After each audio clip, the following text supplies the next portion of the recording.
For today's video, ayan, namili kami ng aking anak dahil wala silang pasok pa sa August 29 pa. Grab ko lang yung pagkakataon para may kasama akong mamili, guys. Kasi pag namimili ako lang. Ayan, habang nasa counter yung anak ko, ako naman namimili ng mga pinamili namin, guys. Dito ako namimili, guys, dahil napakaraming mga pa-promo. Para guys, magbabayad na tayo, guys, sa aking pinamili. Ayan, magbabayad ako dyan sa may counter. Ako na nagbayad dahil ako ang may hawak ng pera. Ito mamili, guys, dahil napakarami ng mga pa-promo nila. Bukod sa promo, meron kang Suki card, guys. Ayan, pagdating ng after, meron silang may date sila na na kung kailan mo makukuha yung mga points mo. Yun, nung nakaraan nakuha ko lang, nakagain ako sa kanila ng maraming points. So yun, malaking tulong na rin yun kasi may papamil mo rin sa kanila ng mga items na makakatulong din sa tindahan mo. O diba, guys? Yun lang ang aking ginagawa, guys. Na rin kayo sa aking itsura, guys. Dahil galing pa ako ng Balintawak, tumiretso ako mamili sa grocery habang nandito pa yung mga anak ko, kaya hinahabol ko yung time na kasama ko pa yung mga anak ko kasi pag nag-aaral na sila wala na akong kahalili sa aking tindahan. So yun, guys, yan lang ang aking everyday life. Sana may natutunan kayong lesson or may adapt nyo sa tindahan nyo. Thank you very much, guys, sa panonood sa aking mga video, and thank you na rin sa mga followers na walang sawang nanonood sa aking mga na-upload na mga video. Thank you, and maraming salamat po. Pangalawang pagbayad ko na yan para sa aking mga in-wholesale na mga paninda. Kasi iba po yung bayad sa wholesale at saka sa retail. Guys, pauwi na kami, guys. Ayan na, pinapasakay ko na sa tricycle. Dahil wala kami sasakyan, guys. Wala pa kami pambili ng sasakyan. Nagta-tricycle lang kami, guys. Ayan yung driver ng tricycle. Siya na magpapasok dyan sa loob. Dahil sila yung may alam na kung paano nila may dyan, may papasok at may sasalansan na maayos. Yan si kuya. Hindi ko alam yung pangalan niya pero mabait yan. Yan lagi ang sinasakyan ko. Siya yung suki ko sa pamimili.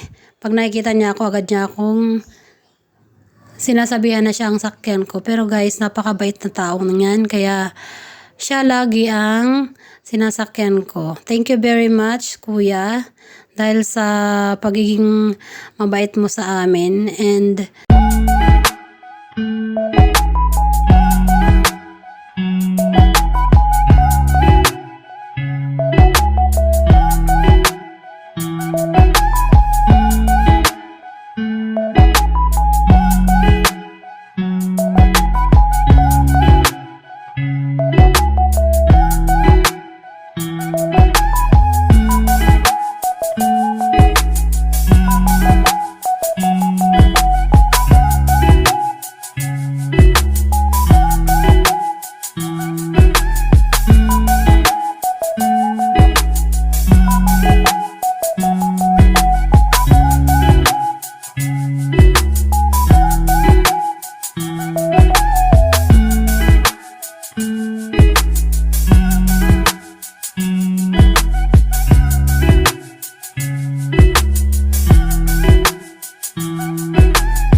so yun, guys, nakarating na ako sa aking tindahan. Ayun yung mga anak ko, yung dalawa.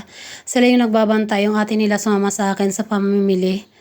And ayan, aking paninda, ang aking tindahan na maliit na pinagkuha namin ng aming source of income yan, guys. Ayan yung aking tindahan, guys.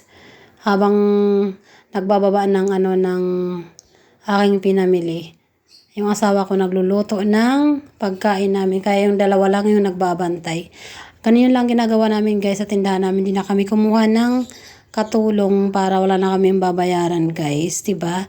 Yung babayad ko sa kanila, binibili ko na lang mga gamit ng mga anak ko, yung mga gamit na gusto nila na gamit nila sa pag-aaral nila, and yung mga pangangailangan bilang isang dalaga, diba guys? Yan ang